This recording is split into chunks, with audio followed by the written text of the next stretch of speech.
One of the things that really fascinates me is being able to take something that you have a passion for and turn that into a livelihood or a career. I think it'd be fair to say that given the option, most of you would choose to do something that you actually love as a job, even if it didn't make you as much money as you're on now, and especially if it could potentially make you more than that. Becoming an entrepreneur can sometimes offer that balance to a person, I think. Anyone who runs their own business will tell you it's tough, the hours can be long, there's no more cushy 9 to 5 with a guaranteed paycheck at the end of the week. Things go wrong all the time and it's up to you to fix them. The list goes on and on. But that's nearly always balanced out with a sense of satisfaction that you're making the decisions. You get to decide the ethos of the business, you get to try new things, explore areas that interest you. If you make mistakes, they're your mistakes. And it can create a great sense of ownership and purpose, which I think a lot of people are missing in their life in the world today. My guest on this episode of the Prymal podcast is Karl Murray. And Karl chatted with me about setting up his own essential oil company, Kotanical, driven by his passion for health and wellness. It was interesting to hear from a young entrepreneur like Karl, who's still very much in the early phases of a business that's growing steadily, selling a product that's not exactly your typical mainstream easy sell. These are the kind of conversations that are pretty helpful for anyone trying to understand the mentality of someone who takes a chance and starts a passion project and then works hard to make it a viable career for themselves. Just a little side note, we use Karl's diffusers and oils here in the studio all the time, and Karl has kindly offered a 20% discount to listeners of the Prymal podcast on any Kotanical products on his website, www.kotanical.com. So you can use the code PRYMAL20, Prymal 20, at the checkout for that hookup. Enjoy the podcast, guys. Welcome to the worst self-help podcast in existence. Welcome to our shared journey to try and find the answers to questions about health, wellness, performance, nutrition, life and success, and to craft the most resilient, hardy and happy humans you've ever seen. Welcome to the Prymal podcast.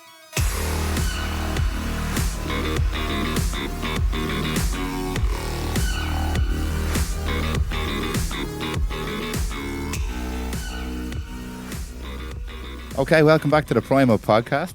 Today we have Karl Murray with us from Kotanical. Karl, thanks a million for doing this, man. No problem, Dan. Karl, me and you go back a while, and I'll explain to people, first of all, the reason why I want to have you on this podcast, and it's twofold, really, because you're a businessman, a self-made businessman, an entrepreneur now. You've built Kotanical from the start yourself, but you also have a huge interest in everything that we like, which is health, wellness, taking care of yourself, being mindful, eating well, staying fit and healthy. So you've combined both of those into your company and brand, Kotanical.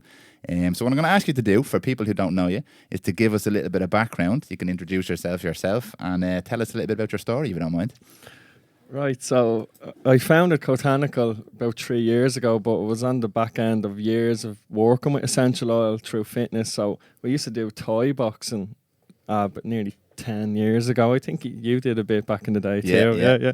So they'd have an ointment and they'd use it to warm up, and it had, I think, cinnamon in and wintergreen and it, like more synthetic form, you could say. So using that to warm up, and that kind of piqued me interest, like what's going on here, because we'd be going home and putting on us and chilling out, you know. Yeah. So looking at the back, and this is the time where health was getting out there, but it's not as big as it was. Like, you still had to look hard to find something that'll suit.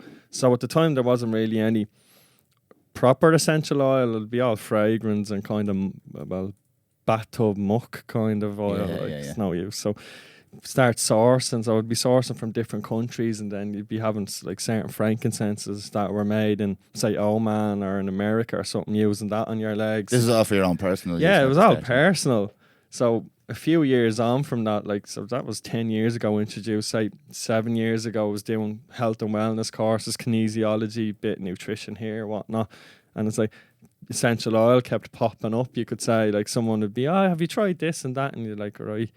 So I injured me wrist at the time, boxing I think it was, and we were at the RDS, and there was like a stall, and there was a woman, she's an author now on essential oil, so it's interesting.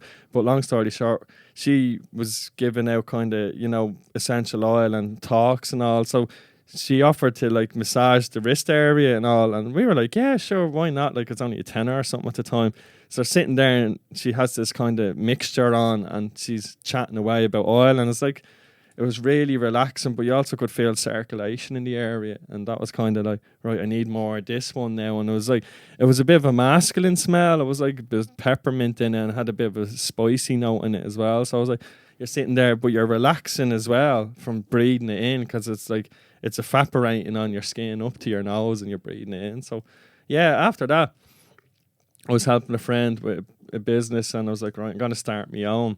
So I went and got a mentor about branding, because I was like, I was selling oil at the time because people were asking me to get oil, and I had a really, really bad brand. Like I wouldn't even utter the name. It was terrible.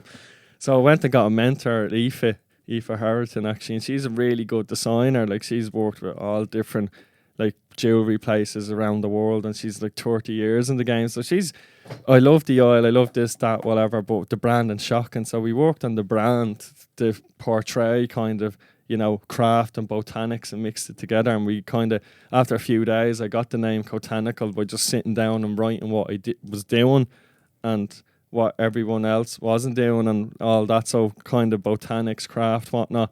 So yeah, we got the name through that, and I got more bullish on distillation. So we used to mess about distilling kind of plants out the back garden and whatnot about, I'd say 5 years ago and whatnot, because we were getting more interested. Like, oh, you can't make it, but how do you make it? So I think I only had a few €100 left during the summer for something, and I was going to pull off something else. I was like, I'll buy a big distillation equipment, you know. And when you got to this brand, with this brand stage with Aoife, had you already been making your oils, or were you buying them and selling them? Yeah, I was making them, but I hadn't been selling that, and I made at the time, because I was like, you need a big enough volume to get a yield. So I was only getting enough for myself, you know. So I was buying peppermint out in Malahide, and I was buying from all over the place, you know, or foraging stuff and distilling it. But a lot of the time you wouldn't get oil, you get like a really nice smelling water, which is like a hydrosol. Okay. So I was kind of bringing that all together with the brand. Yeah. And then I started actually getting resin, frankincense resin, which was really interesting, because I was getting it from, I think, the Middle East. And then when you're distilling that, it's like napalm. So you have to be really careful, because if it gets on you, it'll stick and burn. Oh, really? But it smells lovely. So that was kind of the turning point with distillation in Ireland. Like, it wasn't an Irish ingredient I launched with the brand starting. It was like frankincense, but because it's a highly adulterated oil because of the price tag. Okay. We were the only company offering it, where it was actually, we got the resin and done it in Dublin, so we knew what we were giving the customer from the start to finish. Yeah, okay. So it was adding value. Okay, yeah. Just to make sure people understand exactly what it is we're talking about here. So when you say oil and essential oil, you're essentially talking about the stuff you put in a diffuser, the stuff that most people would have at some point experienced in their house or in a spa or something like that, to give that nice aroma, that nice smell. But there's usually some sort of potential health benefits. Now, not necessarily a direct, you're going to smell peppermint and it's going to cure your cold or whatever like that, but some sort of wellness benefit associated with the oil as well. That's exactly what we're talking about here, isn't it? Yeah. Yeah, and you distill that from, if it's frankincense, from resin. If it's peppermint, it's from the herbs, the aerial part of the plant. Or if it's like lavender, you'd get it from like the aerial parts as well. Yeah. You know? And just from on the business side of things, before we get into the wellness side, you obviously identified a market for that stuff here in Ireland. There was obviously people interested in this, because I know people, when they hear about essential oils or anything like this, they associate it with something like aromatherapy or something like that. And I'm not making any comment, and I don't know anything about it, but there's a lot of people who kind of immediately throw the baby out with the bathwater and say, what are you getting into that for? It's not a viable business, whatever, to going down that direction. But there is a big interest now in health and wellness. So was that kind of the market you spotted straight away? It's hard to say when at the time what we spotted, because we spotted potential, but it wasn't, the potential hasn't been realised wholeheartedly yet, because people are only catching on now. So 3 years ago, it was like there was a bit of a market for hardcore people, you know, that were like really purists. Like, they'd be beyond wellness. They'd probably, like, you know, scoff at someone who mentioned they're into wellness, you know. Yeah. So it's kind of, but now it's kind of transferred over to normal people who just want to, like, day-to-day happiness they're working on. They want to do it cost effectively. They don't want to have to spend thousands to be healthy or happy or, you know, mad stuff. So yeah, at the start it was more for people who were purists, you know, who wanted pure quality essential oil and were aware and wanted to buy in Ireland. Okay. But now it's, as I said, it's crossed over to normal people where it's like, it's not unheard of for someone to come home after a day's work, put on a diffuser, not think of anything more of, it's not a ritual to them, it's not nothing, it's just, I'm going to stick on this, it's going to be nice, Yeah, you know? yeah. Just on the health and wellness side of essential oils themselves, what are the health benefits, or are there any health benefits of oil, or is it more an experiential thing and a feel-good thing? What's your whole view on that side of things? Well, they're essential oils, so they're from the parts of the plant to protect the plant, and they're usually the most aromatic. So how can I pull it? The easiest way to say is they're therapeutic. So they lower stress in the body. If you find an oil that calms you, it's lower than stress. So that's kind of the benefit there. Or another thing is they help open the airways up when you're breathing. Okay. So when you get better breaths in, you're going to relax more. And then on top of all that, everything we nearly buy is in the shops is based on scent. Like if you go around Tesco's, you're going to find more fragrance-based products than anything else. Like coffee, we're having nice coffee now. When they testing coffee at the start, they do a dry test on the smell and then a wet test on the smell. So there's 2 tests for the smell on coffee and 1 test for everything else.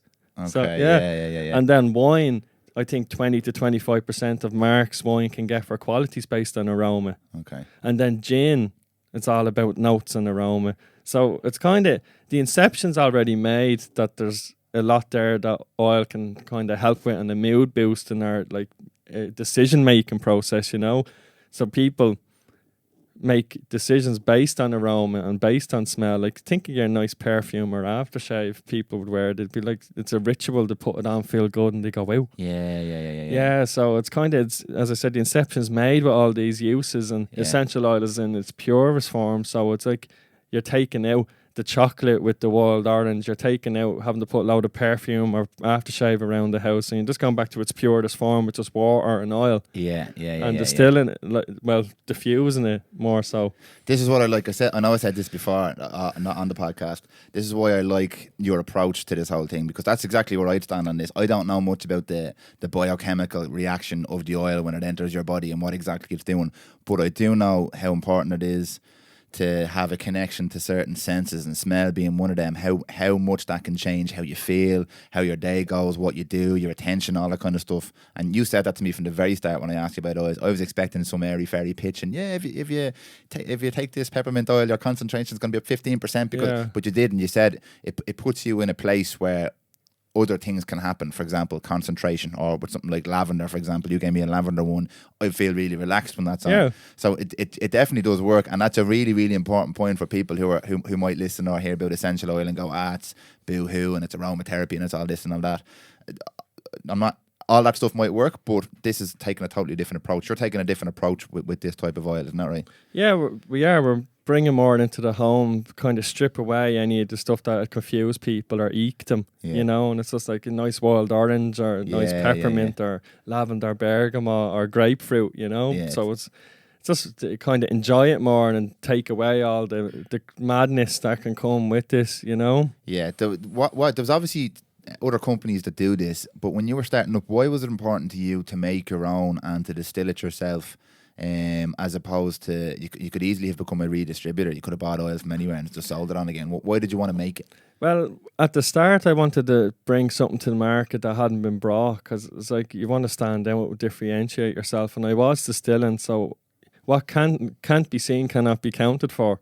So this is where you're at. Like, if you don't show you're actually at this, people can't just make up, you are, you know? Yeah. So we do source from other countries, because you can't get lime or wild orange or grapefruit in Ireland. But you source ingredient, not the finished product.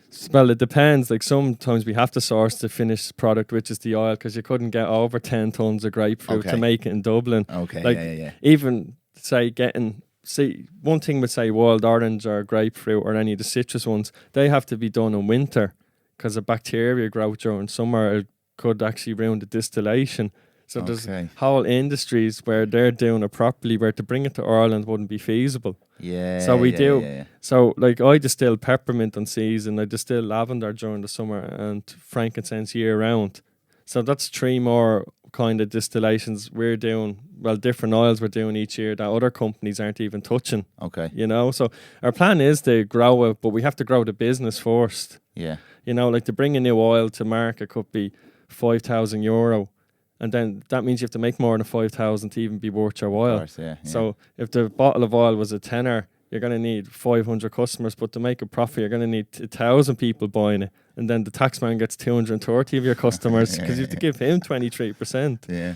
So This is where stories like yours are interesting, because it is a mix. You have to play the game. If you're starting a business or if you're doing anything in this country, there are rules you have to follow. Yeah. And it doesn't make any sense if you want to be the most authentic oil producer in the world and you're only able to make enough to make €1,000 and it costs you €5,000. It just doesn't make sense to do it. So there is a line there, but you seem to walk it very well, because you still do distill your own product. You could just throw it all out and say, I'll just buy it all, it's cheaper, I'm going to make a lot more money. But you don't, because it's experiential. And I was explaining to you as well, the table we're sitting at now at the moment was made by a man called Dara from Hartsworth Heritage, and hopefully he'll be down as well for a chat too. But he was saying the same thing. People are really looking for that now. They're looking for something a bit more authentic, experiential, something that's not just has a sticker on it that says made in Ireland and we know it was just repackaged here, but there's a process there. There's somebody there who's taken Irish peppermint or whatever it might be, and they're making that into a product. And even though you might pay a little bit more for it, I know personally I like to buy something that has a little bit of a story behind it. And some people look at me and say, you're stupid, what are you doing for it? But like, what do we do anything for? Why do we have oil in the house? Like, because we want to enjoy the process. Why are we drinking a nice coffee instead of just throwing in an old spoonful of instant? Because we want to enjoy the process. It's a little bit more expensive, takes a bit more time, but there's something a little bit more solid to it, or there's a better experience. That's how I feel about it anyway, and probably how a lot of your customers feel too, isn't it? Yeah, like, because we're honest, if you go on a product page, you're gonna see what country it's from and what method it was distilled from. And also we have a Leap and Bunny accreditation. We're the only essential oil range in Ireland with a force as well. Like, there could be others now, I'm not too sure. I don't keep too many tabs what others are at. But yeah, we're the force at that. So our whole chain, no one is doing any animal testing who we're buying from or dealing with. So they're not selling, like, say, wild orange or bergamot for a perfume aftershave company. They're going to be using it and testing on animals. Right. You get me? So it means that none of your suppliers, as well as just, it's not just you don't test your products on animals, it's anybody anyone we deal with. Or good, it took 6-7 months to sort. But yeah, it's the perfume industry is like one of the big offenders of animal testing. Yeah. So out of everything, the most important to us would be, like, you know, animal testing or that, and with that, like, you don't need to build a business at that, and it should never be there, you know. Exactly, Like, people at the end of the day, they're enjoying their essential oil. It shouldn't be at the expense of anyone or any animal. Do you know much? Just run us through, because I don't know much about it. What happened? Well, like a fragrance company, for example, like, people hear animal testing, and there's two types of people. They either hear they're hanging a bunny upside down and they're smacking him with a bottle of perfume and seeing how much he screams, or they're spraying a little bit of perfume on. And some people say it's not that bad, just spraying a bit of perfume, sure. But like, what actually happens with animal testing with these ingredients? Well, when they test on the animal, it's to see the reaction before, like, they sell it to people. Like, is there an irritation or an inflammatory reaction or something? If you've ever used that and then you took an allergic reaction on your skin, like, you know, it's like a chemical born. It could be like sunburn or something. And then that's exactly what's happening to the animals. And even, like, they're getting masks and putting on animals, dogs, cats, mice, whatever, to funnel through to see what the most toxic level they can take. Okay. Yeah, so it's not like a spray or the spritz here. We're talking. They're not on a spa getting a little bit of essential oil sprinkled on for a massage. Like they wouldn't be testing the essential oil on its own. It'd be mixed in with an alcohol base or some base for perfume, or it'd be in, like, say, a scented cream they test. So it's not on its own being tested. It's part of, like, a formulation. Okay. But it's still, like, it's a big kind of problem outside of Ireland, but we're kind of, at the moment, people are more conscious than ever before. Yeah, I noticed as well, and this is going to be a controversial one for some people, but I noticed it says on a lot of your oils are vegan oil as well. Now, obviously, it doesn't mean people are going to be eating your oil on their salad or whatever like that, but what talk to me about what it means that your oils are vegan. Well, the thing is, people aren't too sure of essential oil even at the moment. So you will get people asking, is it vegan? Because they just don't know. Yeah. So based on feedback, we had to put vegan in. Okay. They're vegan by nature because they're from plants, they're not from animals. Yeah.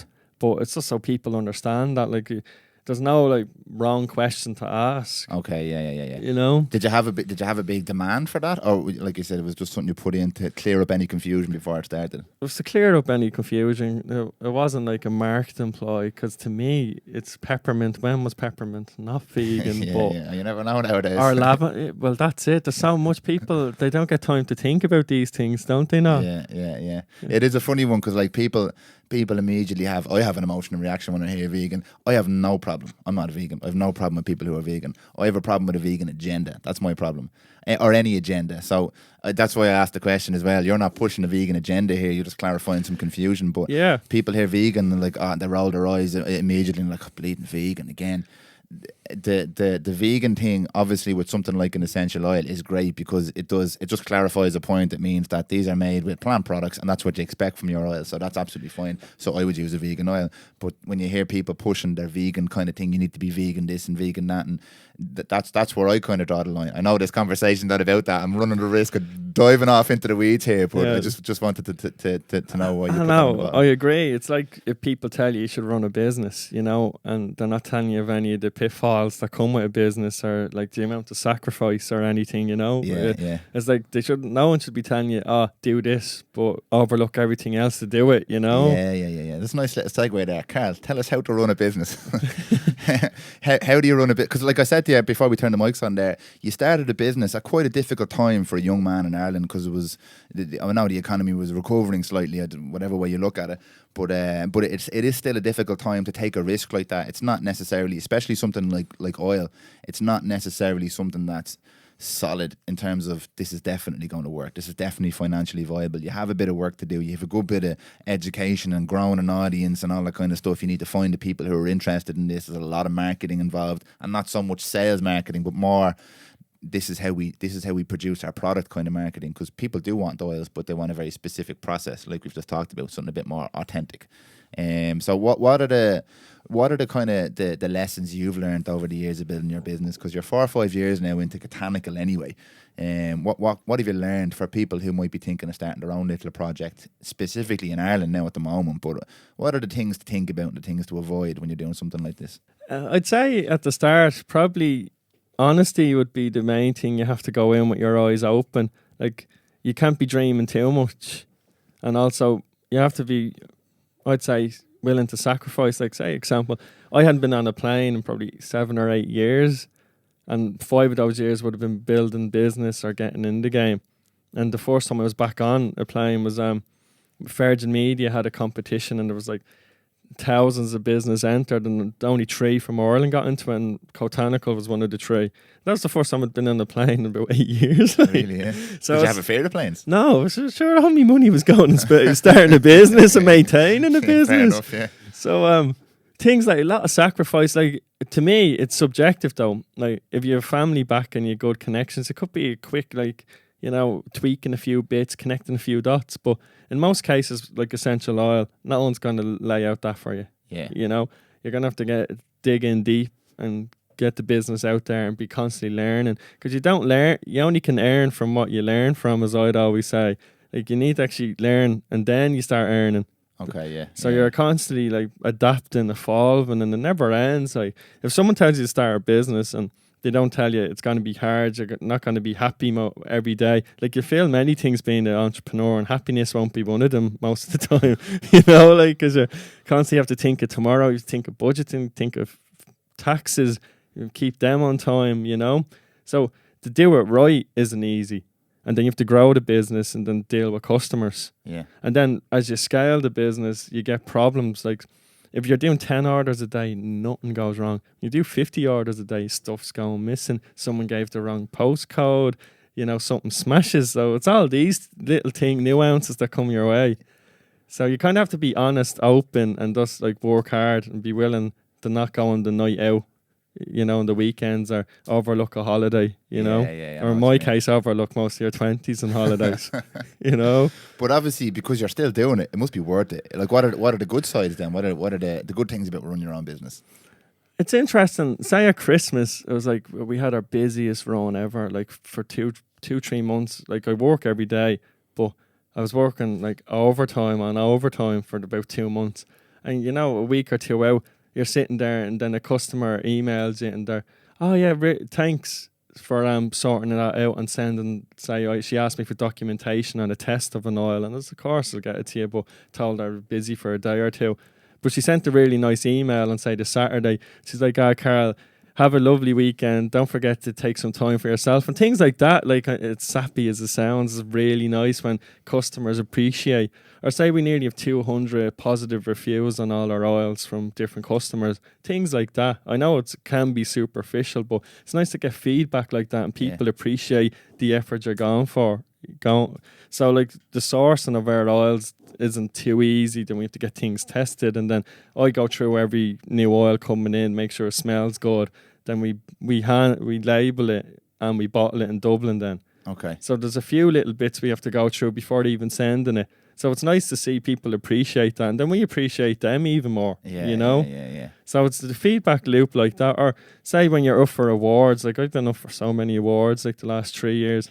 Little breaks like that where you're up for awards and then you're meeting other business owners and the networking, you know? Yeah. So it's interesting. Like, I haven't even mentioned the money in you know? Go on, you can mention it if you want. I know when you're growing a business, it's like a chessboard. Every move costs more money, you know? Yeah. Like, you only have X amount of kind of energy to go in any direction. So it's picking the next move accordingly to what your budget is or what your plan is, and things like that, you know, are enjoyable. Like, I love tactics and reading strategies and all. So I like thinking ahead, and if we move like this and if we do that, or we decide to do nothing for the minute, you know. Did you do any sort of form of business training or coaching, or did it all come through your own experience or through books you would have read yourself? Was it all yourself, or did you have to kind of look for a bit of coaching to help manage some of that?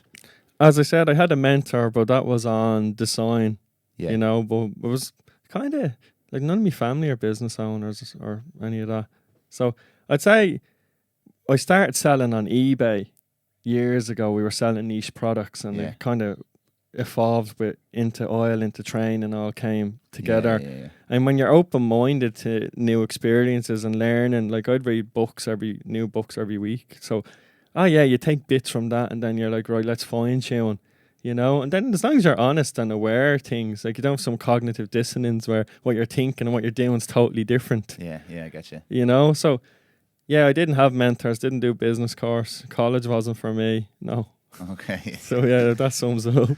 Do you bring a lot of your own personal, like what would a Karl Murray's daily routine look like? Do you kind of practice what you preach? You're talking about cognitive dissonance there. Do you actually do a lot of the stuff? Because you put a lot of personal touches, what seems like personal touches when you look at the brand into it, about taking care of yourself and enjoying the experience and being well and all kind of stuff. Does that ring true in your life as well? Yeah, like I'd use a lot of oil like during the day. We'd have oil in the morning diffusing, or when I go to the gym I'd bring peppermint, and then the evenings it'd be like a nice citrus oil, and then I have a spray. I'd spray the house with oil, you know. So it's like someone could be overuse, but it's like it could be like someone going around with Airwick spraying their house, you know, and then they light a candle, you know. But it smells nice, and then it keeps you calm, like, because as I said, I don't take many days off, or if any. Like I'd say last year I didn't have one, so I'm able to keep myself in the game with training, and then able to actually relax when you should be relaxing. Okay, what kind of training do you do? At the moment we do, well, on Wednesdays we do strongman training, kind of in the ISI R10, and then good. It's nice. And outside of that, just weight training or lots of cycling, cardio, or sometimes me and my friend do some boxing together, padding, like, because we did Thai boxing together. It's nice to catch up. Okay, So it's all kind of geared around health and fitness. You Like, you wouldn't see me, like, say on a Friday clocking off now and going on the piss, like, you know, drinking or out all weekend. Yeah. You know, I'd be working on web development or learning something, or, you know, keeping sharp, keeping frosty, kind of. Yeah. I think that is an important thing as well. I think for people, when they hear this kind of thing, and I'm like this as well, when you hear someone who is talking about their business experience and how to build a business and how to be an entrepreneur and all that kind of stuff, a lot of it sounds very negative. It sounds like you're going to have to give up your fun time now, no holidays, and you're not going to have any friends, but you have to put in all the extra work, and you're going to be working 7 days a week. And most people go, why wouldn't I just get a 9 to 5, make me money, go home at the end of the day? And that's fine. Like, it's horses for courses, I think. But one important point to acknowledge is that you get a huge sense of purpose when you're doing something like that. Like, it is hard. I know it's hard, and there's people like yourself and like my family, and I know a lot of people who are in business themselves, and they work for themselves, and it is very, very difficult, but they all say the same thing. There's a great sense of purpose behind it. Actually, it's funny, everyone says the same thing. I wouldn't advise anybody to go into business by yourself, but there's so many people doing it, and they also say, but I've gotten a huge sense of purpose and drive. When you get one positive review, for example, on the Kotanical oil, that must give you a great buzz. Like, someone likes something I've put out there, or when someone, like when you're up for an award, that's an acknowledgement of something that you've done. And I know you have people around you and business partners, in some cases employees, and it's a team effort, but there is a huge sense of achievement with something like that. And I feel, just from people I've talked to, a lot of people are missing that nowadays, because if you work for a big conglomerate and you're making bank, you're making loads and loads of money, that's great. But if you're doing that and you don't feel good, generally the reason is because you don't really have a huge investment in what it is you're doing. Maybe you're going in and working on a spreadsheet, or maybe you're working for someone you don't really agree with what they're doing, but you're making your money. So there's a bit of conflict there in your brain, because you're doing what you should be doing. You're working, you're making money, you're supporting your family, and you're living whatever, but you still don't feel like you're really moving anywhere.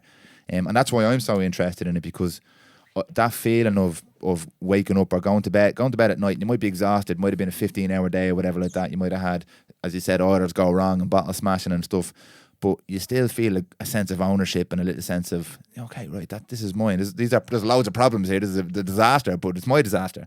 So I think I know that's what you're saying, but it's important to clarify that for people as well, because that is the reason you do things like this. And then you have the little extra mile, like you are distilling your own oils, and you're putting that little bit extra into it.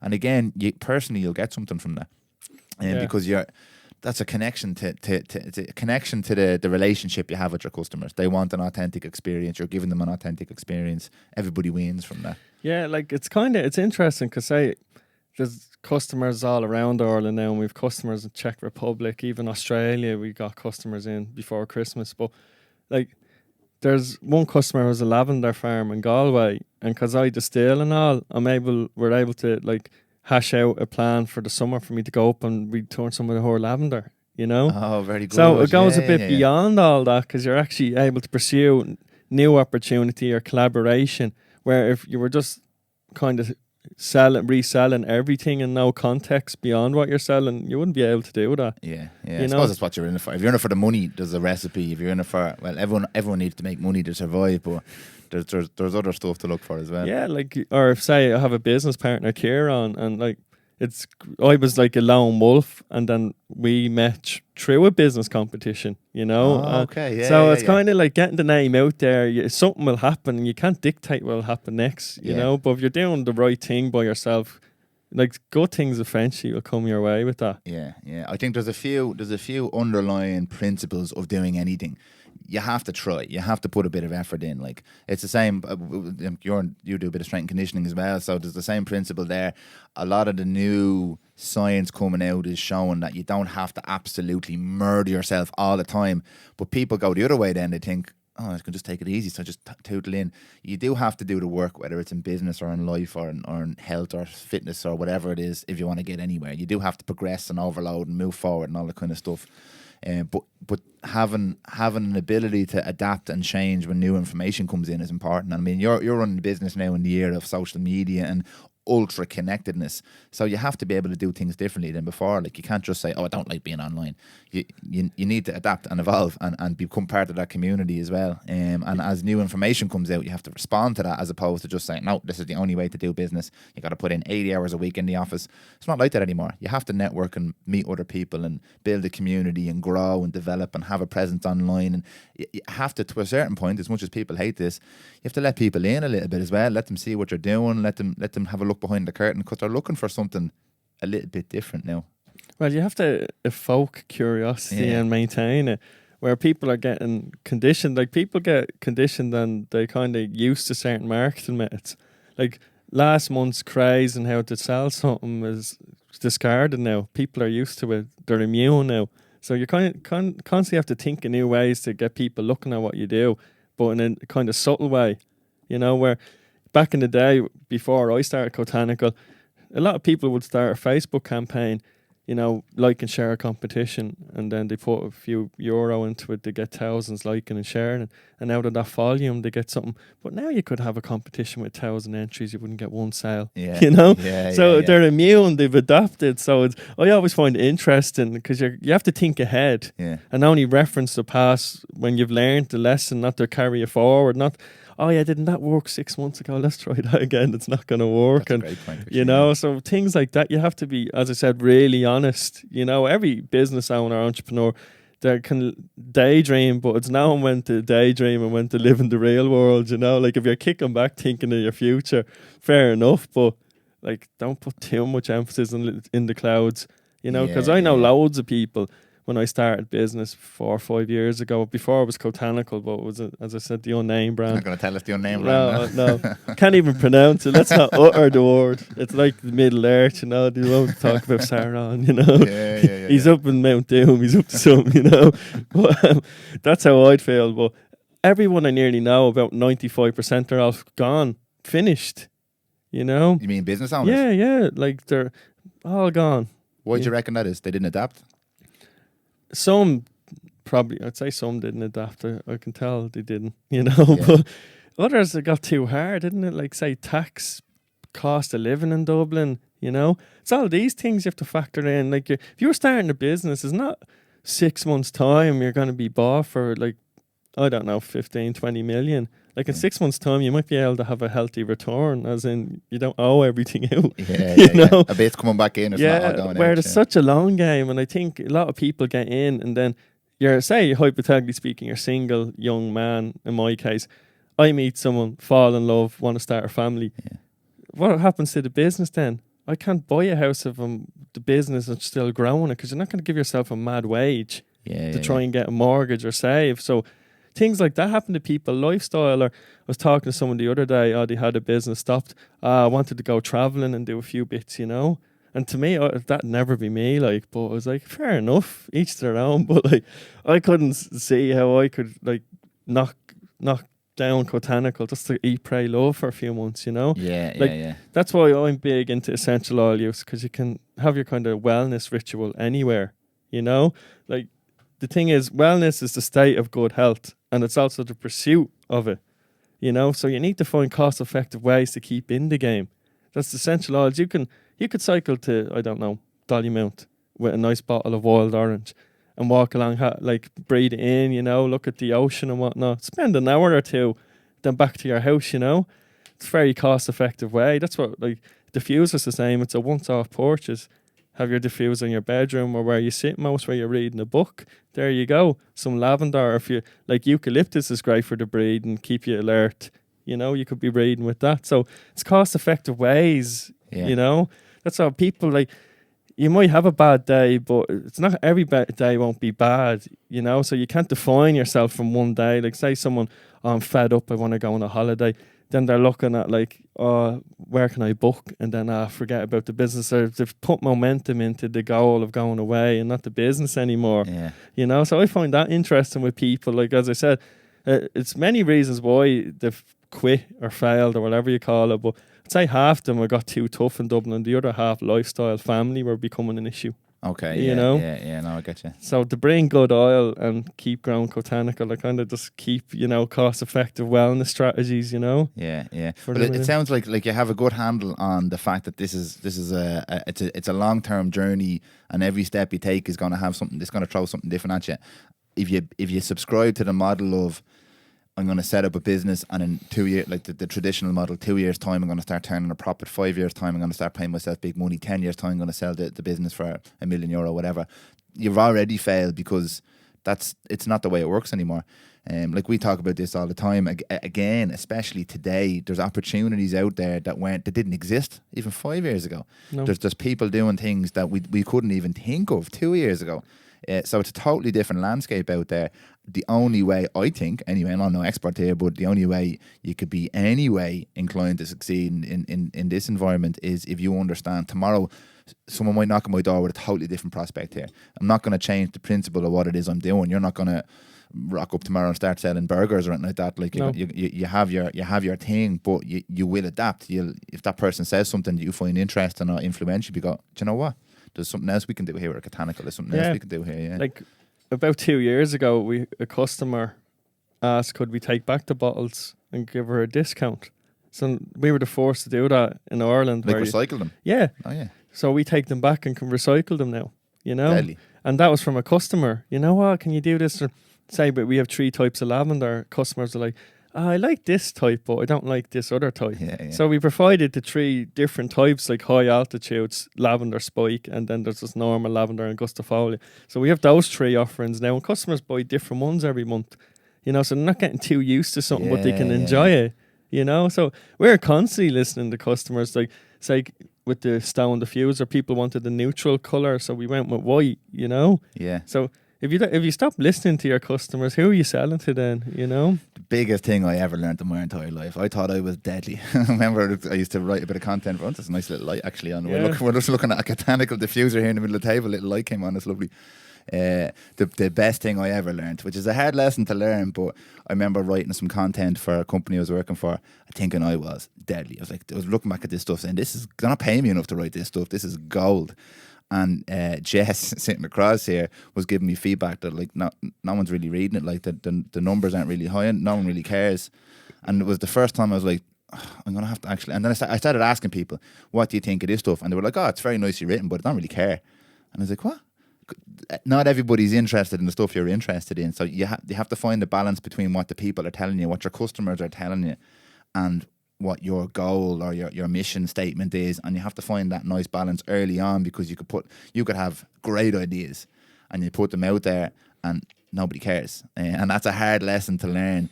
And when you put something out that somebody does respond to, it mightn't be exactly what you like. So you don't want to sell out and just give the people what they want because it's going to make me money.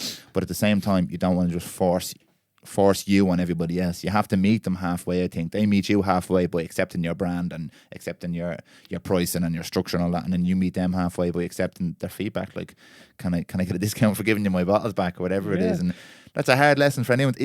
Even have a conversation with someone and someone says something, you say something to them and they don't like it. That's not a nice thing for anybody, because you're going to have to go, oh, okay, maybe Karl has a different opinion on this than I do, but your brain automatically goes, no, my opinion is the only opinion here. Why is Karl disagreeing with my opinion? So the ego is a terrible thing. It's a terrible thing. Yeah. What did he just say? What did he say about me? But it's not about you. It's just about a company or a product, and that's a hard line to draw, I think. Like at Christmas, I had the diffuser up in the house, and I was like, all right. My auntie, who has the diffuser 2 years, she goes, I didn't know I could mix the oil. You know, like with other and it's like Jesus, I never thought of that. You know, but there you go. You never. If I thought, oh yeah, it's my auntie, of course she'd have to say something. But how many other people think like that? Yeah. You know, you kind of have to find a way of honouring your customer. You know, I think so. Yeah, where you're not like, I made money off them.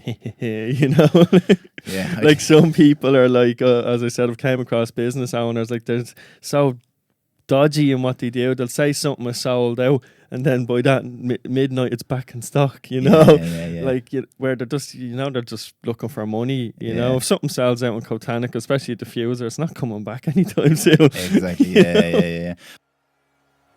Hi guys, just a little break from the show for a few seconds to remind you that today's guest is Karl Murray from Kotanical, and today we're discussing how he built his business and where his interest in health and wellness started.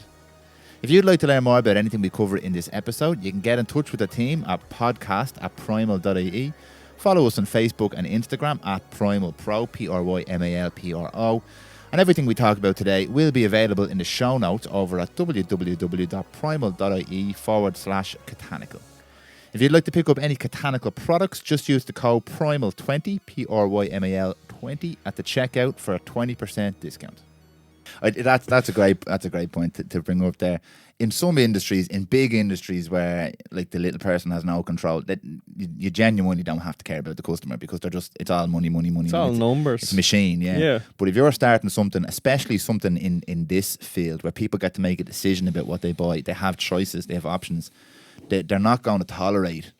They're not looking to be pampered, but they're looking to have a nice experience, start to finish, with you and your brand. So if you treat them like they're just a money bag or a purse, your business again is dead before it even starts. You might make a quick buck at the start, but there's no long-term sustainability to that. Again, I'm no expert here, but this is just the feeling I get from talking to so many people. Yeah. The customer it's such a cliche, but they all come true in the end. The customer is king.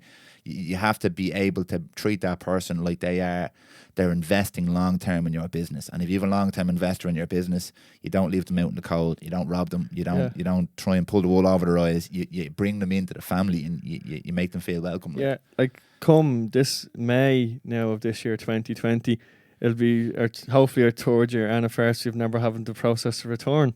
You know, Never. No one's ever like sent back oil saying they weren't happy. Yeah. Obviously now I run the risk of that happening because of this podcast. Number one right here. I'm going to send it back tomorrow. Yeah, but things like that, you know, Yeah. like we always make sure the oil gets out in good time to them. It's, you know, packaged properly. It's fresh. We only pour to order, you could say. So Okay. there's no like lavender bottle or frankincense lying around months for just sitting resting. Does it affect it?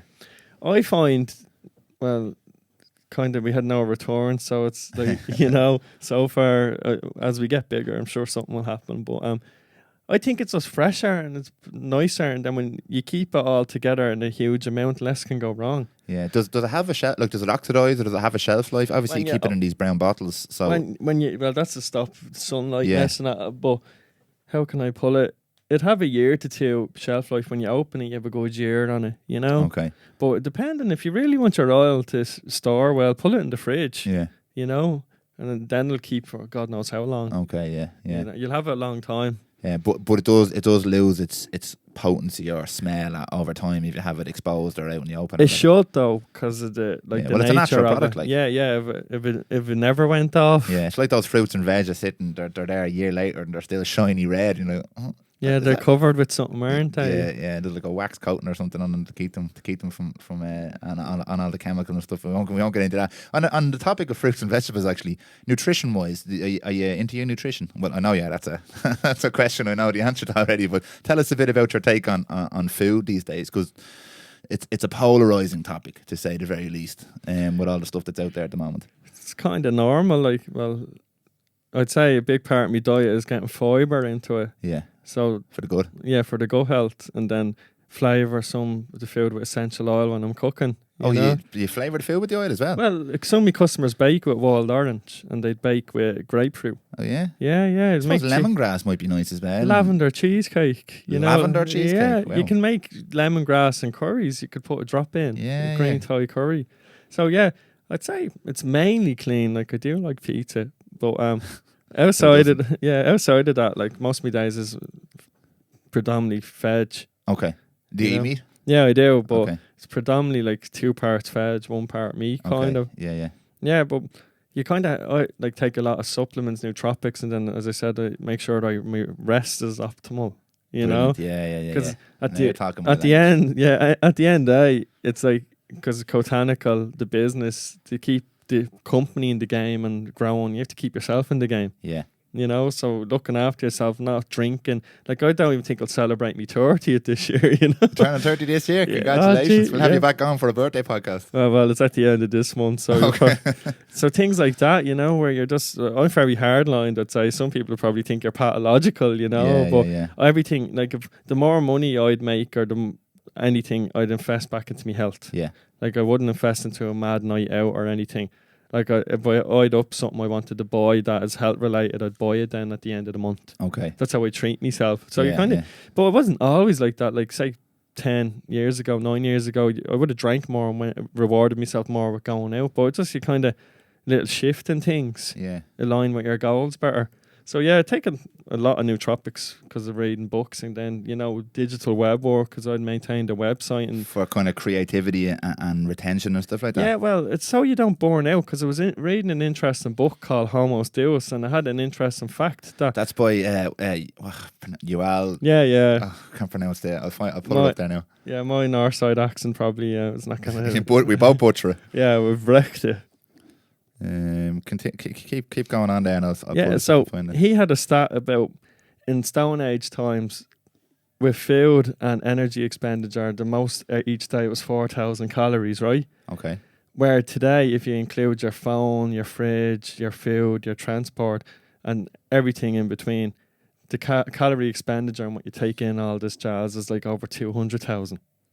So when you think of it like that, we're getting overwhelmed, So that's why I'd take nootropics and I'd put more into supplements, because the way the game is at the moment, the way living is in Ireland and whatnot, and the world with technology, we haven't caught up with that pace. 10 years ago, like, I wouldn't have used the internet for much of anything. Yeah. And now look at we don't adapt quick enough to keep up. So we're just kind of finding new ways of strategies to keep yourself, not getting too stressed, not getting too down, Not getting too stupid. This is the funny one. I always tell this story. I'd have your man's name here now. Yuval Noah Harari. I don't know. Someone can correct me now if I've butchered that. Yuval Noah Harari. Yuval Noah Harari. And he wrote, I read Sapiens, which was one of his books, which is a brilliant read. The History of Humankind, A Brief History of Humankind. And then you were saying Homo Deus is your favourite by him. I say a Deus, though. Deus. You're probably right, yeah. Could be Latin in the past life I spoke. I don't know. But yeah, maybe, yeah. But actually, on that point, the internet, I always laugh, because every now and again I catch myself sitting there and if my phone might be beside me or my laptop or whatever, and I'm thinking I have access to literally every single thing, the history of humankind, the future of humankind, every bit of information. I remember having an argument once with someone about doing things off the internet. I'm like, well, everybody learns something somewhere, and all that information is now online. So if I want to go and do heart surgery, I'm not saying I can do heart surgery, I'll probably look it up online. Please don't. I'm not saying I'm going to do it. But we spend most of our time looking at videos of cats playing pianos and people falling off roofs, because it's just, there's almost too much potential there. I think it's intimidating. You need a plan or structure for absorbing the information, otherwise you do nothing with it. Yeah, I find it interesting because it's like a pacifying technique. Someone has something in their hand and they need to keep it moving, especially non-verbal communication. They'll look for pacifying techniques. Is he rubbing his leg? Is what's his feet at, or she? What they're doing that people won't notice unless you look for. And that's what the phone. Sometimes you wouldn't even think about it, and before you're at the scene. I don't know, a status of people you don't know who are married, or someone who died and you don't know who they are. But somehow it's just from just going around, I find it mad, But that's the thing, we haven't really adapted, I don't think, to the overload of information. And then if you're always online, when do you actually kind of switch off, That's a great, it's because you mentioned going to Dunleary with on your bike. Dolly Mount, yeah, with a thing of essential oil on your bicycle and taking a bit of time for yourself. I'd be interested to see, because I ask everybody mostly, and the answer is usually the same: is what do you do to take time for yourself? And the answers are always like, watch a bit of Netflix, or I do this or I do that. But it's always doing something as opposed to doing nothing. And I've said this, and you'll hear me say this 1,000 times more. I'm not good at doing nothing, because I keep saying this. I have to find the quote because people are going to start calling me on it now. But there's a quote along the lines of, all a man's problems stem from his inability to sit alone with himself for 5 minutes in a quiet room, which is so true, because as soon as Dan Campion, maybe by Dan Campion from the Prymal podcast, you heard it here first. I know there's probably someone a lot more intelligent than me said that originally. I will find the quote, but it's a great one, because it resonated with me straight away, because I know myself. If I'm real honest, I can't sit for 5 minutes, no matter what you're doing, whether you're cooking or in the bathroom or whatever, even lying before you go to sleep at night, I read a book or whatever. And for me, I know it's to occupy my mind. So you don't have that time to kind of think about all the things that are scary, like emotions and feelings and stuff like that. But I think a huge part of the phone thing is that as well. It's constant distraction. Now there's the other side, the dopamine and all that, and every time you get a like on Facebook and all this kind of crack, and the addiction to that. But it's a distraction technique as well. It's something somebody is doing to not have to think about what's going on in their head. And now there's so much stuff, you alluded to this earlier on, there's so much stuff nowadays that does kind of attack you in your head. Your job, your family, are you making enough money? Are you tall enough? Are your eyes white enough? Do you smile enough? Are you buying a house? Can you afford a house? 100%. Have you seen a sunset in Bali? Exactly. Have you hiked in Kilimanjaro lately? And everything you look at on Instagram is saying the same thing. Why haven't you climbed Instagram? Why haven't you climbed Everest yet? Why aren't you topless on a Monday? Exactly, yeah. You're seeing it all. It's and that's a constant assault on your mind. So if you stop, I think the fear is if you stop, all that stuff will get in and you'll totally implode because no, I'm not topless on a Monday. I haven't climbed Everest. I don't own a supercar. There's an interesting concept I was reading in the psychology of fashion, and they call it social comparison theory. So we compare off others to see where we stand in society, and it's very prevalent. And like when people are growing up, kids need certain toys at Christmas to fit in with the other kids. If everyone has a PlayStation 4 and you have a PlayStation 3, you could be ostracised. You know, or if you don't have some sort of like, I don't know, what do girls get these days at Christmas, young girls? Like, what are they even into? I don't know. When I was posting stuff, a friend of mine was telling me her daughter wanted, was there something from Ann Summers at 12? Ann Summers. Yeah, but I think it was there must be an info bat robe or something. I didn't like ask too many questions, but she's like, yeah, she wants like €400-500 worth of loungewear, and she's 12.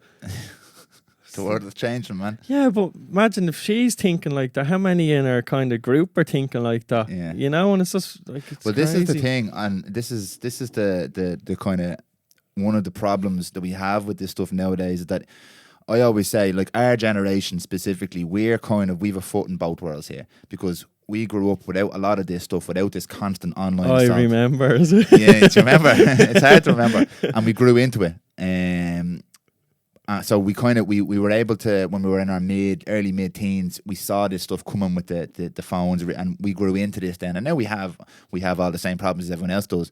But if you're a much younger, undeveloped mind and you're born into this, and your brain is still developing and you're being assaulted with, this is how you should be, this is what you have to wear, this is how much you have to make, blah, blah, blah, blah, blah. That's why you see a girl at 12 who wants a €500 bathrobe because all of her friends do. And I have people ask me all the time, like, I have a young child now. When she's 7, 8, 9, 10, how are you going to avoid, how are you going to keep her from all this stuff? And my answer for a long time was just, I have no idea, it's terrifying. But the more you think about it, the more you realise you can't avoid it. There's no way of avoiding it. Because if I try and not give her a phone, right, when she's 7 or 8 and her friends all have phones, you're isolating her from her community. Now, her community might be 20 million people worldwide, but you have to find a way to educate someone about the dangers of that. And when someone's 7 or 8, they don't want to listen to you tell them how dangerous the phone or Instagram is, like.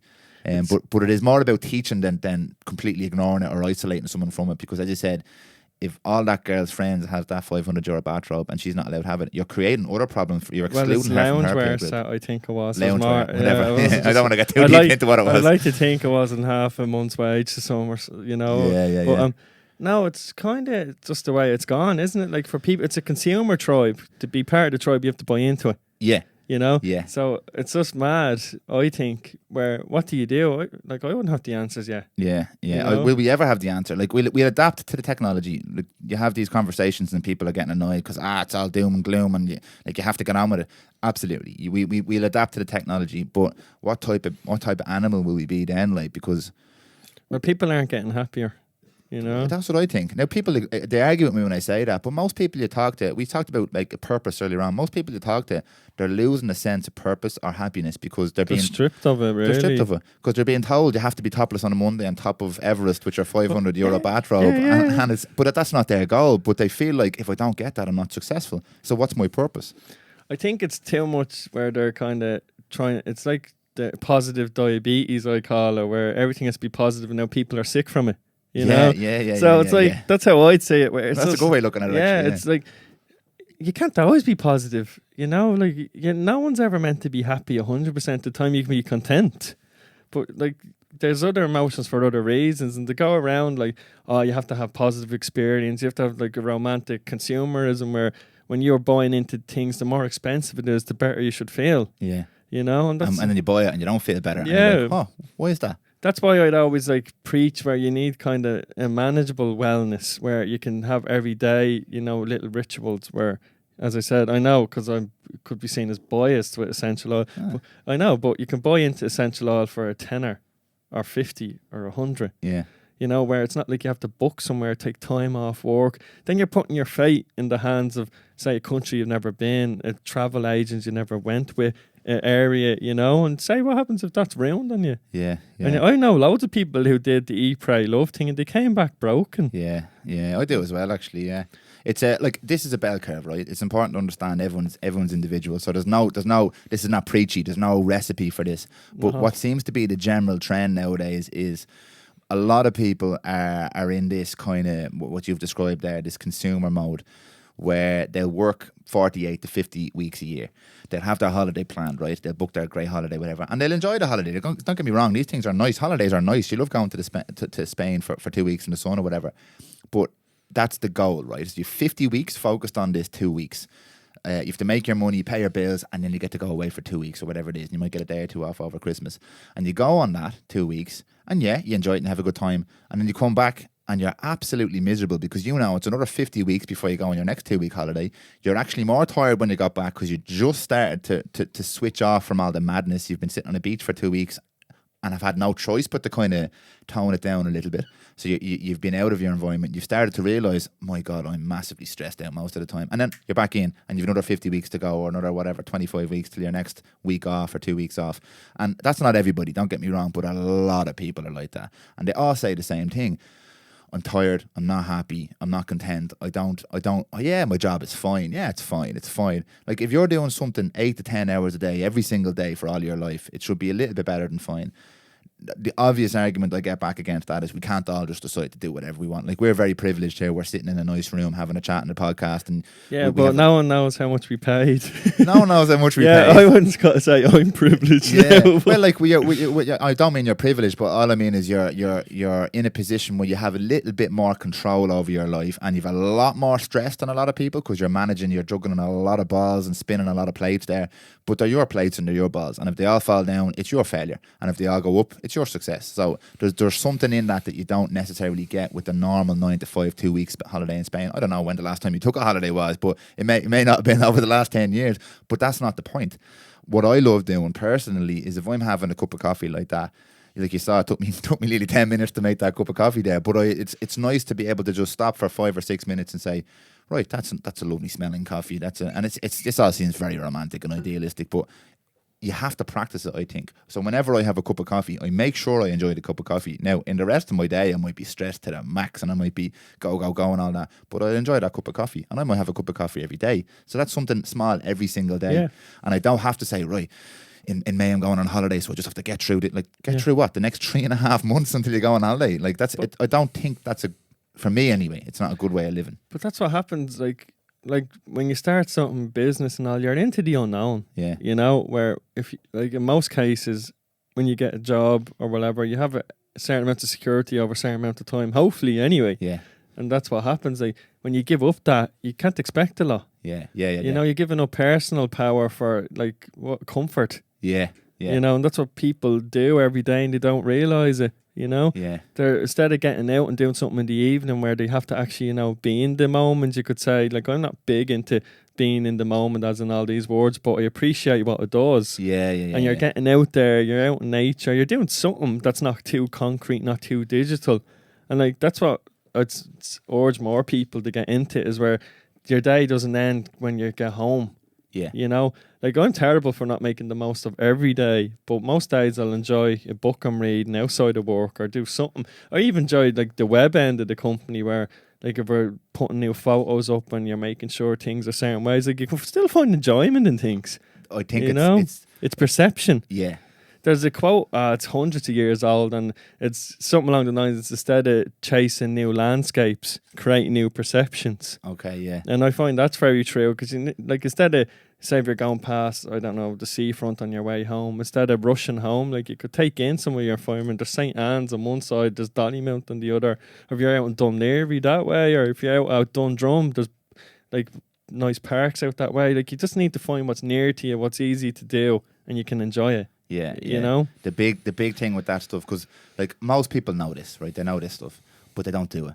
The big difference between people, I'm not going to say people like you and other people, but the big difference between people who are able to do that and people who don't is just that some people do. They just do it. So like everybody knows you should appreciate more, right? I know that, and for a long time I was just kind of getting through life, and it was every day just go. As soon as I started appreciating that coffee, there was something every day to anchor me back to. Jeez, that's lovely. That's gratitude. Lovely. Bit of gratitude, yeah. Like the nice views and all that. It's all so cliched, and it suits the consumerism thing. The whole buy they thing. can't make money from it because they can't make money from you taking time to enjoy yourself. Like they can make money from selling you something, and how do they get you to buy it? By telling you this is going to make you happy. Well, if you're a man, you buy this car, women will want you. They'll want you. You'd be happy. Like you grand, you buy a Ferrari and it's lovely, but I mean, Someone will key the side someone of will it. key the side of it, and you're going to sit in the M50. Now, that's all very negative as well. Like I like nice things as well. Don't get me wrong, but But I wouldn't be but like, you know, blind to what probably would happen in that situation. yeah, I like to buy something. I like nice camera gear and computers and motorbikes and stuff like that. But I'll buy it because it's going to give me a certain type of pleasure. I'm not going to buy it because I think it's going to make me happy. Do you know what I mean? And it sounds like I think I'm enlightened. I'm not. I still get caught up in the consumerism thing. But I have those few little rituals every day, and I'm trying to add to them that give me that little sense of, this is what it's about. This is what it's about. And you know what? Sometimes I do catch myself. Specifically, I remember in Clontarf doing this quite a few times. The sun would be setting and be a lovely kind of, when the tide was in, a lovely sheen off the water and you can see the sun setting. And I just stand there looking and feeling the wind. And I sound like an absolute hippie, but I took 5 minutes and genuinely afterwards I was like, well, I feel real good. I feel really good. And when you start practicing this is the key for people. You have to practice it.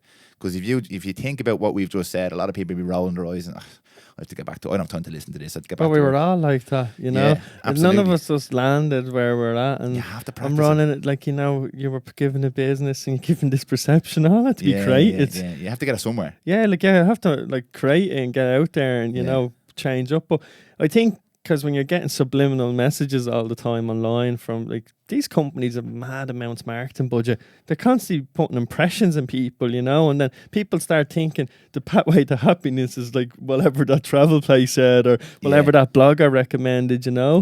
But the thing is, if people were recommending these things, but if they're getting paid to, you know, it can become very biased quick, you know, where they're not taking into account the consumer, you know. Yeah, it's about the numbers and the sales rather than the effect on the person. Yeah, look, it's like psychology. There's guys there much smarter than me sitting there who understand the human brain and they understand how to get an idea in there, and they're the guys who are advising the understand companies. their target demographic and they just see numbers and they're not thinking of the kind of collateral damage that it probably is happening. You know? Oh, it definitely is, yeah. But like, look at what we're doing. We're sitting here having a conversation about it now. And I'm going to call us two normal fellas having a conversation about this. And I have a conversation about this with lots of people. So lots of people know this is going on, but it's very hard to escape it. So like I have seen people where we've had these kind of conversations, and again I come across sometimes as preachy or whatever, but we'd have these conversations and then that person will go out and do exactly the thing that they just said. I didn't tell them to do it. And they said to me, right, I'm going to take some time to do this, or I'm never going to do this again or whatever, and then they just go right back into it because it's programmed. Like, it's a habit. And I don't know if you ever read that book. What's the book? I've completely lost the name of it now. It's on habit anyway. I'll stick the name up. It's not the Chimp Paradox, is it? No, not the Chimp Paradox. I can't remember the name of it. The Power of Habit, I think it's called. It's a great book because it basically goes through this, and like a habit is something that's really, really difficult to break unless you actively. If you're not proactive about breaking a habit, you won't break the habit. It doesn't just happen. You have to be involved. You have to practice. And the big thing for me was practice. Even if something feels like it's not working, just to do it again and again and again, and all of a sudden it works. And it's not magic. It's practice. Like, I started cold showers and ice baths about a year and a half ago. How'd you get on with that? I'm still at it. Yeah. But it wasn't a habit when I went to it. And like the first week or two, you're kind of brutal. like, yeah, but I'd start at the warmest setting Yeah. and go to the coldest, you know, drop straight away. Okay. And it's just, I find it works for me. But a lot of people jump in cold first. But I'm Yeah. like, I'll have a best of both worlds here. Yeah, I'm going to have the warm shower really nice and then I'll go cold. Yeah, but you have to go at it for a while before that becomes a habit, yeah. Yeah, and that's it. Like, you can create new habits. I'm like not big on that fixed mindset where people say, "Oh, habit will always be there," and this and that. You know, like there's a notion of possibility. You can't just say because someone was at something 10 years ago, they still do it now. Yeah, you know. Yeah. Like, as I said, I used to drink a lot more and go out a lot more 10 years ago. Now it could be Saturday night, and I wouldn't be even thinking of going out. You know, have a nice book there or something. Have a diffuser on. Well, it is. They do say, like, again, that is some people hear that like a habit is always going to be there. Not necessarily, but you'll always need some sort of reward or feedback system. So for you now, it's something different. Yeah. And like I can see that as well because I would go through a similar kind of process. You just have to kind of, you know, change up. Yeah. You know, change what the reward is, and like the classic one is food. People get a reward. They get a rush from food. Like if you eat a bit of chocolate and you get the chemical release, you actually get the physical reward from food for your brain.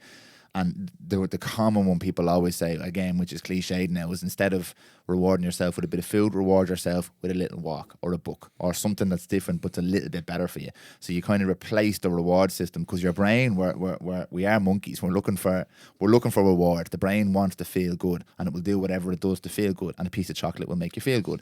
But afterwards, your conscious mind will, I shouldn't have eaten that, and it's going to put my blood sugar up, and I'm going to put on weight, and blah, blah, blah, blah, blah, blah, blah, and you'll feel bad. So it's actually a negative feedback.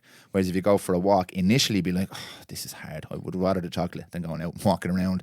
But afterwards, you feel good. And then you need to repeat and repeat and repeat until that's established, that actual. And it was in this book, The Power of Habit. And if you can establish that positive feedback loop in your brain, that's when you've broken the bad habit and gained the good habit. But that doesn't happen after 1 or 2 or 3 or even 10 times. That requires practice. You need to be disciplined, and that's where the discipline over time. Yeah. And people don't like that. No, I don't like that. Everything's instant now. Yeah, I want it to happen now. Yeah, we all do. Yeah. You start something, why hasn't that happened yet? Exactly, yeah. And then you drop it. realise, here, you know? Yeah. It's like everything, but that's the way it's gone. Like, even, like, I've seen people get more into massages. And that's really big with essential oil use. Oh, yeah. And I'm noticing people are having that as a habit because there's a bit more money coming into the economy. I'm noticing, things like that. And so they're investing in their own their own pleasure, I suppose, and happiness. That's what I find interesting, because essential oil is so versatile. As I said, you can bring it with you to the beach. You can, diffuser in the house. You can get. This is the sales pitch, is it? No. It's more like, that's why it suits my lifestyle. Yeah, I get you. Because you can be greedy with wellness then. Yeah. You can do really what you want. You don't have to plan 2 weeks ahead to use a bottle of lavender. Yeah, I get you. Yeah, it's an easy one. Yeah. Yeah. A good place to start. Sometimes that's what people need. They just need something small, somewhere to start. Something easy to get. Something easy to do, yeah. Yeah, nothing too complex, or, you have to whisper to this person, listen to that one, crawl up here, jump over there, That's the other side of the great side we were talking about of the internet, is all the information. The bad side is all the information. There's too much information for a lot of people. And that's one of our goals here, to be fair, with this podcast, is to try and distill, excuse the pun, try and distill a lot of that information into something. If I have people like you come on, and then I have people who come on who disagree with you, and then I have people who come on who hate you, that's great, because then we can actually boil that all down and find out what the real information is. That hopefully it's. That's the thing, isn't that how a lot of social media thrives at the moment, is by keeping people on, because it's negative, they engage more. Yeah. Well, so actually, for the don't tell people my tactic. For the start and survival of your podcast, we'll have to have some serious debates on it. Yeah, you need someone who's going to be totally against everything I said, but it'd be great. But the nice thing, you said something to me.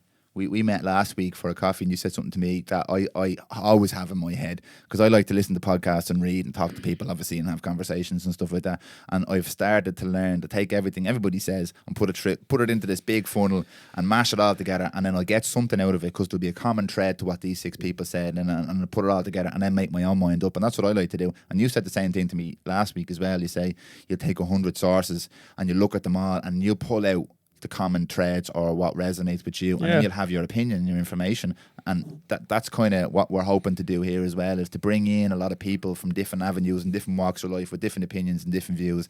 And someone might listen to this and go, and hopefully someone will listen to this conversation and go, do you know what?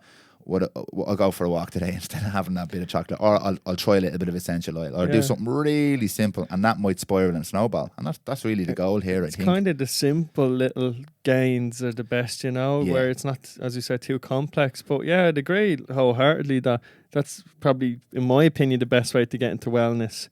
Start really small and simple, but quick. You know. Whereas, as I said, there's no rigmarole or anything like that. Yeah. And then you actually have to be in the moment, technically, when you're working on something like that in front of you. You're opening the bottle, what's this? And you have to, Yeah, you have to actually spend a bit of time on that and not thinking about what's the next thing you're going to do. There's no conflicting thought on it. Well, there could be, but there's nothing like where, I have to click on this button and learn more, and then, see what this person said. Well, hopefully not. Anyway, it's self-explanatory, like. You sent me over a list, and you were laughing when you sent it over, of a bunch of books that you would recommend. A couple of them I would have read myself. I love reading for 2 reasons. I love reading a little bit of kind of fiction or whatever in the evening, because it just helps me relax, and again, it stops me from having to think of it myself, but it helps me really relax. That's what I like to do, rather than going on the phone or watching TV or whatever like that. I like to read a book before bed. And I also like to read stuff that gets my brain going during the daytime. Like, and I don't like calling them self-help books, but they're books that present ideas that you find interesting, stuff you can learn from, how to kind of improve yourself and your life and maybe run your business or get well or anything like that. Are there any particular books that you would recommend for someone who wants to get into either the entrepreneur or business side of things or the wellness side of things, or any books that have influenced your life? There's a book, Good Strategy, Bad Strategy, and I'd say it's on Amazon. It's not too much money anyway. It's like a €6-7. Yeah, we'll stick links and all up into the and notes. I find that was really good. I read that about 5 years ago. Okay. And I remember like it'd be referencing different strategies and what's a good one and how to determine what's a good strategy and what's kind of a hope or a stretch goal. Okay. You know, and then trying to think on the wellness end. Now that's a toughie. Yeah, there's a lot of them. I haven't wrote a book yet, so Yeah. on wellness. Something coming, is there?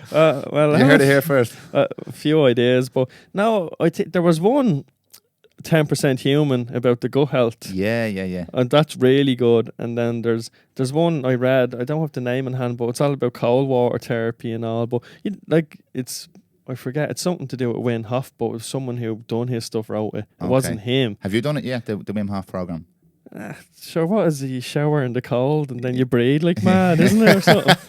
No. There it is in one little sentence, yeah. Yeah, so no, but I suppose like there's actually another book that I found really good for strength training and diet, and it was like the world's fittest book.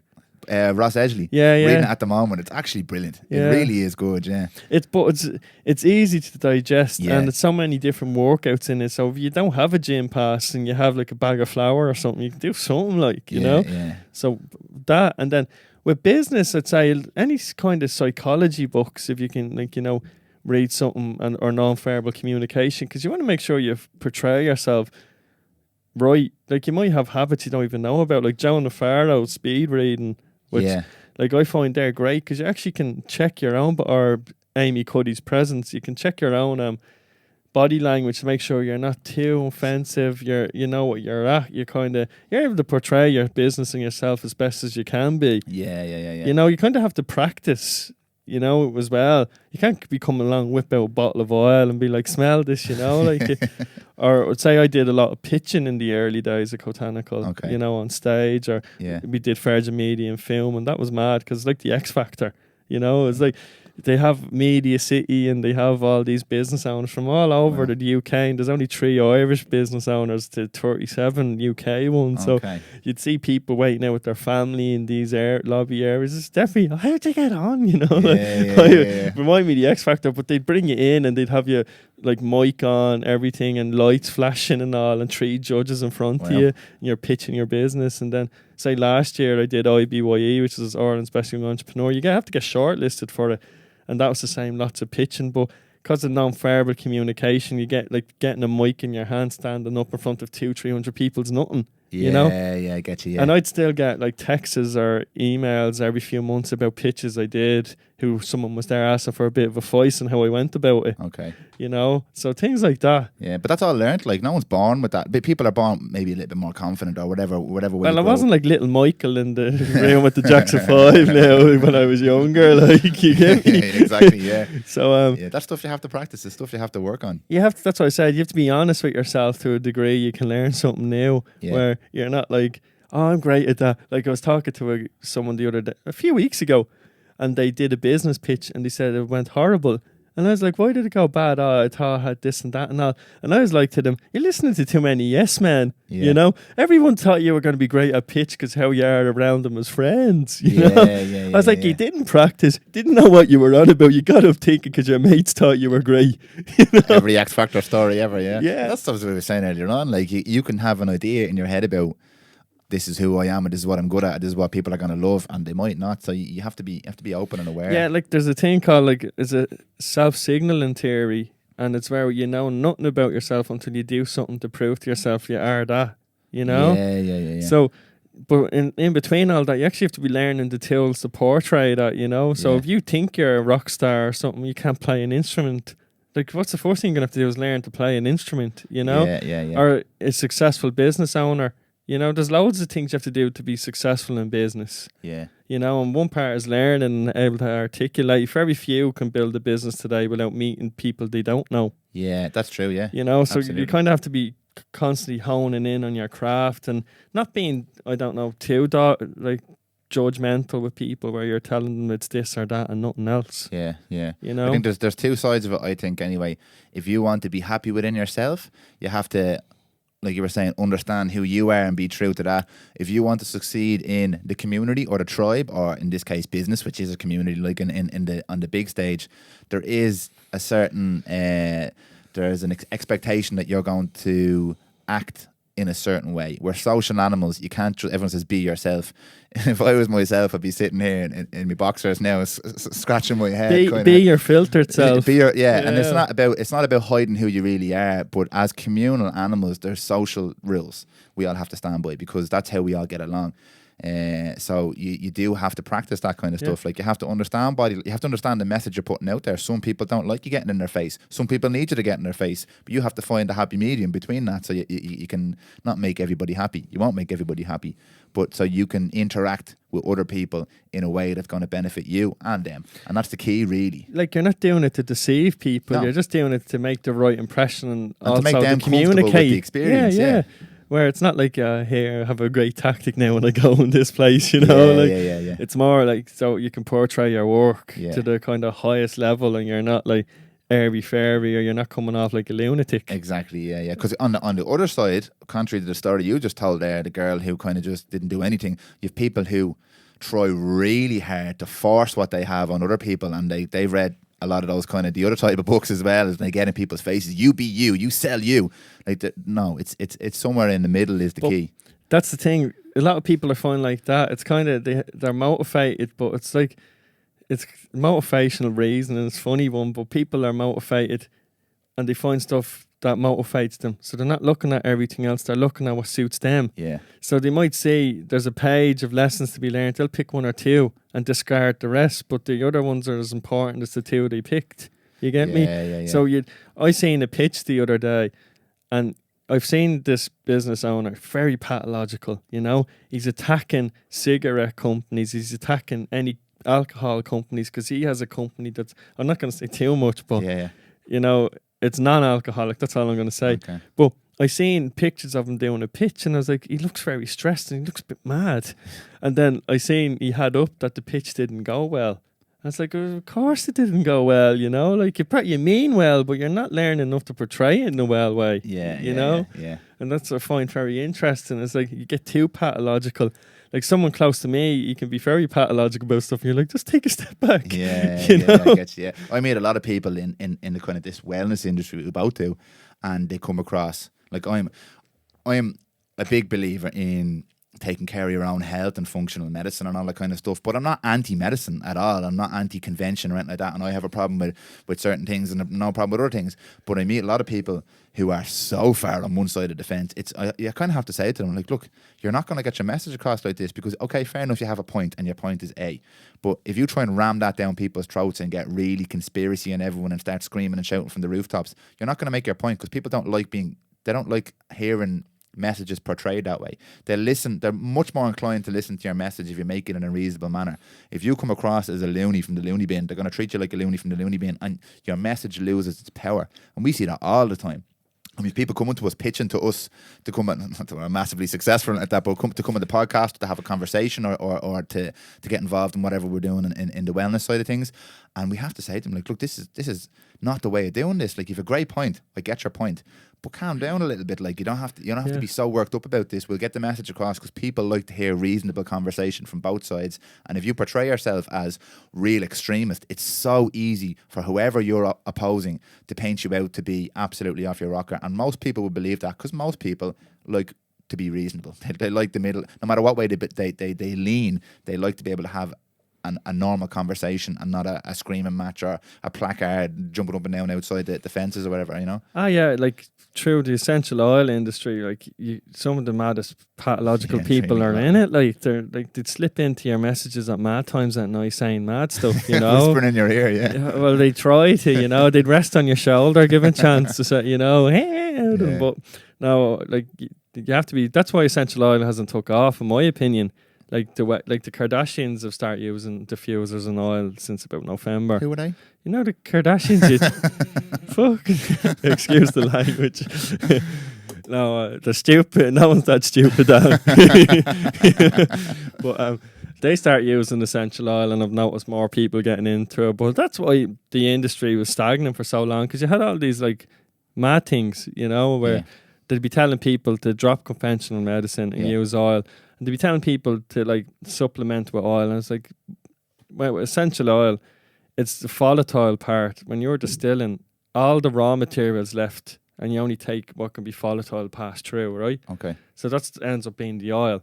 So think of it this way: if you were made a stew with all the best veg and you put it in a pot, where's the benefits? Is the benefits in capturing the steam and drinking, or is the benefits in the soup? You know? Yeah, okay. And that's what a lot of people miss with oil. It's like steak. You don't get the protein from the steak drinking the juice. Yeah. And that's what I find, like, with essential oil, that people had for a few years especially during the recession, got very hard lined and pathological. Like even in America, I think there was the FBI got involved with one company and threatened to shut them down. Really? Yeah, because they were playing off the Ebola thing that was going on, you know. So things like that. That's what it never really took off big in Ireland. Starting to take off now. I can see why. It's in front of me. Yeah, you know? exactly. Yeah. But like that's why it never really happened up to about the last year or two. Yeah. Like in my opinion, I need more people to compete against in Ireland in the central oil. We could do another company or two. Okay, yeah. Did you hear that, everybody out there? Now? Yeah. Whoever's listening, start an oil company. You know. Yeah, it is. It's a problem about polarizing, I think. Yeah. And a good example is, and I'm not politically inclined, but if you look at the political situation in the States, and you have people going more and more right wing, which forces the lefters more and more left, and then no one comes to the table to have the conversation. And it's the same if you're in this kind of an industry. All that should be happening is a conversation, and like let's call it conventional and non-conventional medicine. Let's just call it that for now, right? So you have two sides of the same coin. If we pulled it all together, everybody would benefit. But they're both, well, not everybody, but you have people in both camps shouting that this is the only way, the other way is it's completely wrong. And you have that on both sides. And all that does is it confuses people, it frustrates them, it causes a polarizing argument then. And then there's who loses? Like, we lose, because you've somebody telling you eat your greens, and you've someone telling you don't eat your greens. You've somebody telling you animal products are bad for you, someone telling you not. Someone telling you the only way is to take your medication, and someone else is telling you no, don't take any medication. And really the answer is in the middle. Like, it's a combination of both, depending on you and what works for you, and the knowledge and the information you have and the support system you have. But at the moment, every single part of this industry is, and it's probably the same in most industries, it's on its own, and it's shouting that this is the only way. So I think that's a huge problem for a lot of people, and why a lot of people you mentioned were maybe skeptical of something like this, or a lot of other people were like, no, this is the only way. Use essential oil to cure A, B, and C. Yeah, but it's not that. The problem is, if you're using oil all the time on your skin, and say you're using, like, say, oregano and cinnamon and all, a lot of them, they'll actually help build up your immunity towards antibiotics. Okay. So if you get really, really sick and you need certain antibiotic, it mightn't work, because you spent the last 5 years rubbing these oils in you that are actually have antibiotic properties, you know? Yeah. So that's another thing when overuse comes into play. Okay, yeah. You know, and they don't, people who are hardline don't tell you that, because they have like an interest in making money quick, because say the scheme they're in, or how they get paid through the company they're advocating for. Yeah. So they're not thinking of the long run. They're thinking of the end of the month's kind of target. Yeah. You know, they're not thinking of 5 years' time. You know, they're not advocating the risks, you know. Which is an argument you don't often hear, because you hear about the other side. You hear about Big Pharma all the time. They don't really care. They're not looking 5 years down the road. They just want their money. They want to get their whatever their patent on the drug is. They want to get as much sold until it goes public or whatever. You don't usually hear that argument on the other side. But it's people on both sides. People are people. There's some people who are going to want to make a quick buck. There's people who are going to push an agenda, and then there's other people, and you seem to fall into this category, who genuinely want people to have good information and just enjoy this, in this particular situation, essential oil for what it is. Don't make it something it's not. Enjoy it for what it is. And stop reinventing the wheel. you you know, don't need to. Yeah. Like if it's part of wellness, ritual, massage, sleep, you know, even aphrodisiac. People use yang-ylang for the bedroom. What's yang? Oh, another aphrodisiac. It helps you get in the mood. You get me? For the older ones, like. For the older ones. I'm messing now. Like people, like a good few people, customers, you know, use yang-ylang for aphrodisiac purpose. Yeah. You know, so they used to. I think. Is it a herb or what is it? It's a flower and it's harvested in Madagascar, and then it's Let's go. It's a really nice oil, like very floral, but you know it's really big with aphrodisiacs and sprays. You know, things like that. When you research into oil, you never stop learning. Like that's good. So you look into that, and then as I said, massage as well is getting bigger, and sports massage. That's how I got into it. Technically, you could say. With your wrist, and peppermint really works well. You know, just you have to be careful. If something is kind of too minty, you don't put on your private areas. You don't put on your eye. So it's getting a bit of safety.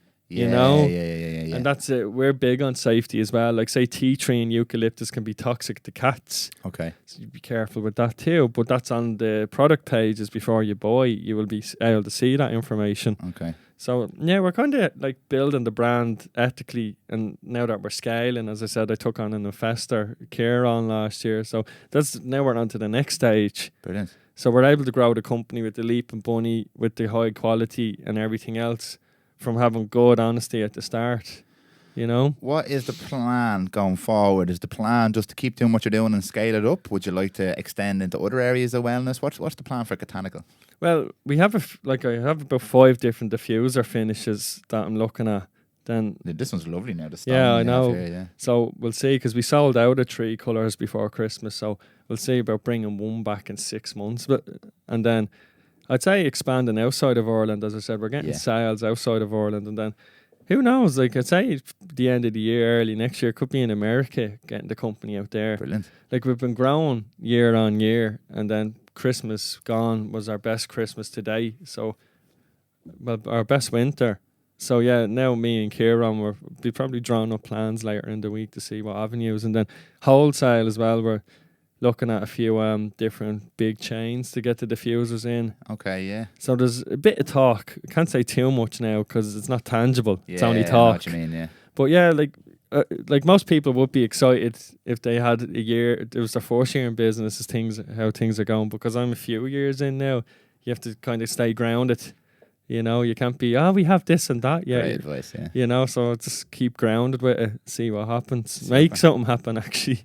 Take an active role in it. Yeah. If people want to kind of maybe buy a product or want to learn more about you or what you do, what kind of resources have you got there for people to have a look at? Well, our Instagram page would have up different ways, like how we distill. So that's Kotanical.ie. So on our stories, we'd have up benefits of oil every day usually. And then Facebook page, we'd have up weekly posts and different content with different videos. And then our website has some nice content. www.kotanical.ie. Yeah. Lovely stuff. It's botanical, but you take away the B and put a K in. Put a K in, okay. Yeah. Lovely stuff. Well, listen, Karl, it's been a pleasure. I don't even know how long we were talking for there. It's been a pleasure chatting to you. I'm sure we're going to have 90 minutes. 90 minutes. Didn't feel like it. I'm sure we're going to have you back on as the business continues to grow and as we get more later in the year. Later in the year, yeah. But thanks very much for doing this. I appreciate it. I always enjoy chatting to you. Thanks very much for bringing the lovely diffuser here as well. It's product placement now. Absolutely, yeah. It's never stopped. Got to lead by example here. Couldn't be talking about oil and no oil. Definitely, yeah. Appreciate your time, man. Thanks very much for doing it, and we'll see you soon. Best of luck. Cheers, thanks. If you would like to get in touch with Karl or the team here at Prymal, or if you have any questions, you can just head over to www.prymal.ie/Kotanical for all the links, show notes and contact details.